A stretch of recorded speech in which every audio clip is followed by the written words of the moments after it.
don't want things to work smooth. They don't want to get the nation in the black and have a surplus. They don't want you to figure that out, that that's really what progress means. It's your money going up in worth. The opposite of your currency being debased. Okay, it's being inflated. It's being made to be worth more. That's progress. Just as a spade is a spade, so too financial burden is financial burden. As such, a high cost of living is burdensome, whether caused by a, quote, governmental source or by a, quote, private source. Who can argue that point? If the effect is the same, feels the same, then it is the same for all intents and purposes.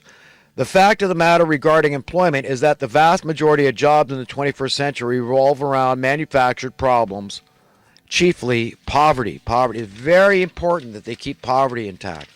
If poverty ever dried up, all the other problems would dry up. Their relevance would dry up. Their power and control over us would dry up. Things that cause social consternation, effects often more dreadful than the consequences of committing many crimes are many. For example, it is widely believed that as Americans, we have true free speech in America. But I ask, how can that be when we are all censoring our speech as we do not wish to experience the hostility, the indignation, and consternation of offending another? That's exactly right. So we all know we live in a world of snowflakes, just like driving your car.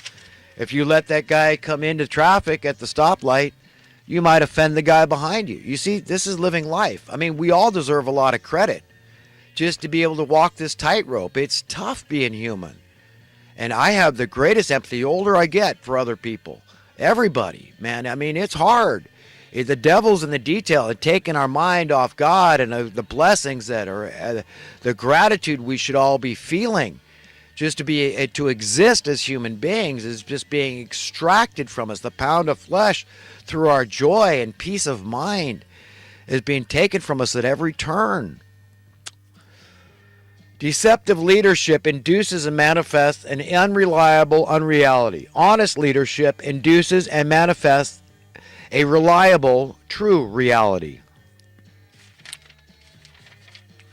Pray tell, how is it possible that we have true free speech in America when we are terrorized, coerced, intimidated, subjugated, humiliated, subverted, manipulated, afraid, even petrified of the seemingly inevitable consequences and all the implications and ramifications of saying anything not 100% pre-approved, politically correct lingo? Lingo approved, of course, by the peddlers, the purveyors, the proponents of stifling free speech. Is anyone so dishonest, so stupid to pretend people won't self-censor their speech? I hope not. Until we, the people, understand and are willing to accept the fact that as things stand in America, the Federal Reserve is an infinitely more powerful office than the POTUS, and that things will continue to disintegrate politically, socially, and economically for we the people until we change that state of affairs.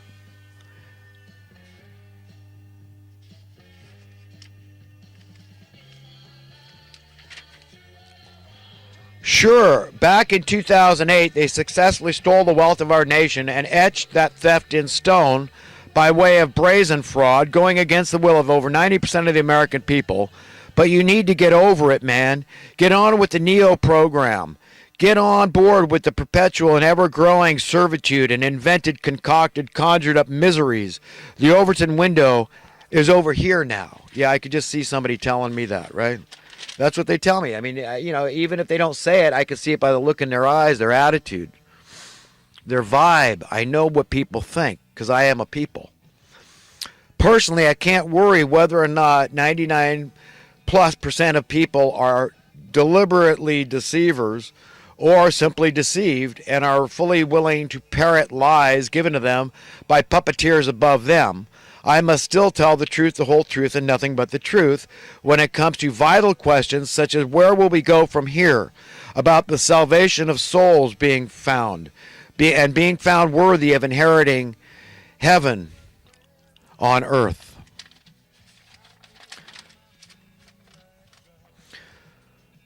Whether emanating from a private or a governmental source, invariably the pernicious effects of financial burden are identical. I think I've made that pretty clear now.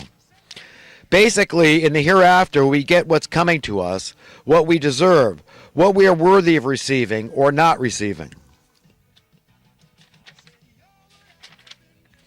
Understand and remember, for now, you can get away with playing stupid, with ignoring true reality, with self-deception, but not indefinitely. One day, we will all be compelled to logically and coherently explain our belief systems, our life's credo, our cherished philosophies about life, to an all-intelligent creator that is our owner. Money will buy a hell of a lot of sundry crap, but it won't buy a new soul. All you evildoers, put that in your pipe and smoke it. The highest compliment I could ever offer is that I believe I could and therefore would trust you to run the Federal Reserve or its equivalent. And I've already explained how many people I would trust. A lot. Even though I might vehemently agree on some other issues, methods, and a lot of stuff. But if I sense you're a righteous person through your vibes, man, I'm going to trust you to run the show.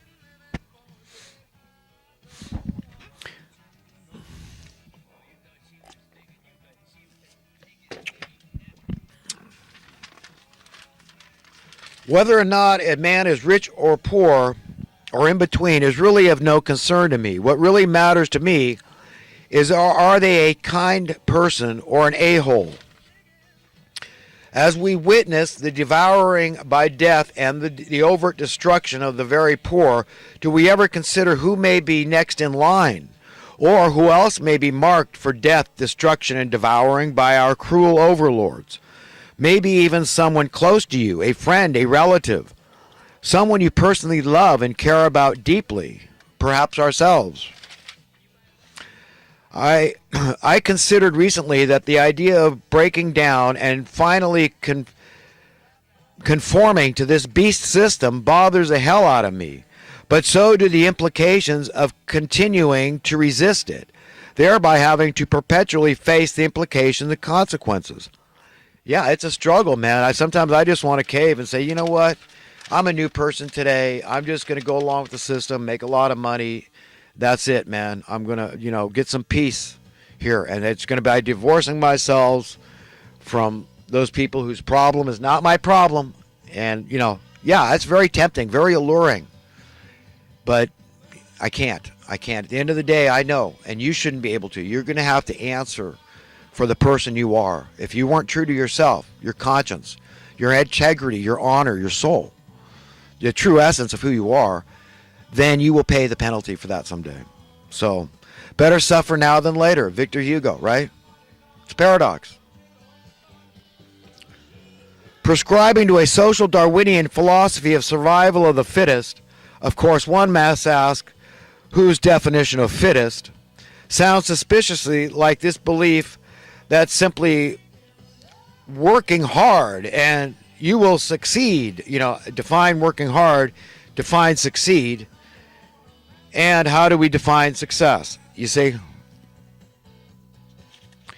people need to ask themselves question their own beliefs, why they believe that way. Ask, were you trained? Were you trained incrementally? Did the Overton window move and you got duped and now you believe the way you do? You don't see who did this training to you? They're controlling the media. That's the cutting edge education. That's where we get the cutting edge information. That's like more important than the professors in the universities, but they're spewing out rhetoric too. That's been parroted by them, by puppeteers above them. It's through this pyramid of puppetry. They're influencing our thinking, our mindset, our belief system, our philosophies. So they get us to accept this crap, social Darwinian economics. It's okay that the bar keeps raised higher. They tell us things like, because it induces innovation. They teach that in economics. That's why you need to keep people hungry, keep them poor. Because one thing you discover when you start asking questions is, why do we have so much poverty in the world? It's intentional. It's by deliberation. It's designed and engineered that way. It's a lie that we'll have more innovation. You see any more innovation because of the poverty we have? Poverty's increased dramatically. Do you see more innovation? I mean, what do we need? What do we need out there? You see, it's just a lie from the pit of hell, but they need to pull out lies. They need to deflect from the truth. They can't have you focus and really understand this stuff and be empowered with that knowledge and say, I'm smarter than the professors because I'm willing to do the math and use logic and be a compassionate, normal human being that's willing to let economics work in favor of everybody and not just a select few special interest groups. It's maddening to me. That's why I get so nuts, because you know the thing's been going on so long, so many decades of my life, and I'm so desperate for the worm to turn, folks. And I just, I hope I see it in my life, but it's going to take God. It's going to take God for sure, because the forces are powerful and they're embedded in our society. It's one hell of a mess we're in as a species, as a so-called civilized society, when we're damned if we don't fit in, comply, capitulate, and conform, and damned to hell if we fit in too much. That's what we're in a predicament, folks, as a species. It's a bitch. It's a bitch, folks. To be or not to be, every man/woman's friend, wishing only best, that is to say, God's will for all men and women, by free will choice, their prerogative as created beings, human beings made in the very image of and likeness of the Creator. To be or not to be. Boy, I must have gotten distracted while I wrote that down, but basically I was saying it's all people's prerogative. It's your exclusive privilege and right to make a free will choice, a decision to be every man and woman's friend. Okay, we all have that. These are the things that help me to cope. To know, yes, I am a miserable sinner. I'm pathetic and pitiable and fallible and fallen in many ways. Okay, very human guy. Okay, but I can decide to be a nice guy and to grow, to be a nicer guy, more tolerant, more accepting, more tactful and diplomatic when it comes to getting my point across to people. And being more effective thereby, because it's not going to help to just insult people and taunt and tease people, belittle them and marginalize people, and get on some self-righteous high horse, okay? No, that doesn't help at all. Quite the contrary is what's going to do it.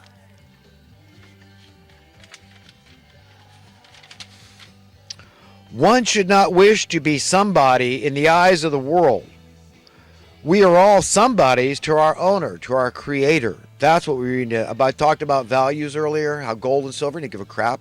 It's you, it's me, it's him, it's her. That's what's valuable. Souls. He wants friends, devoted friends that love him because he's worthy of love. He's a good God in every way. No bad things are ever his fault. Never have been.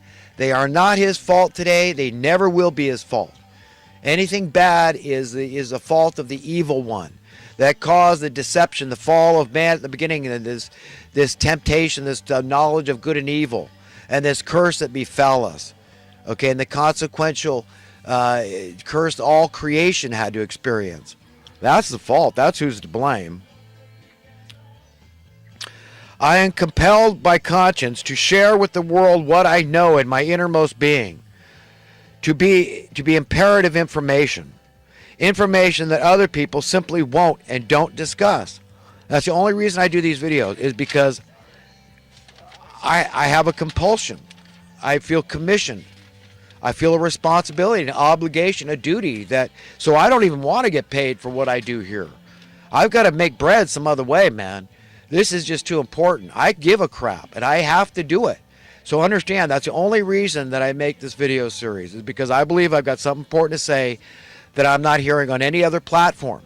I want people to explain economic principles succinctly, concisely, logically, and be willing to do the math, to be willing to define success in regard to economic, social, and political matters. Because remember, all these things are hand in hand. They're all conflated, inextricably interconnected.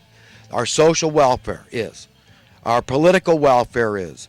The state of division in our culture is. And it's all about the money. Okay, this is what compels so much of the evil and the vast majority of evil in the world. There'd be a minuscule crime rate. Okay, if we had a minimum guaranteed income, if everybody was accepted, it's why? Because it's your planet. Whose planet is this anyhow? If we gave everybody their share in the planet, just do it by reason. That's reasonable. Why is that considered so radical? Because you've been trained to think that's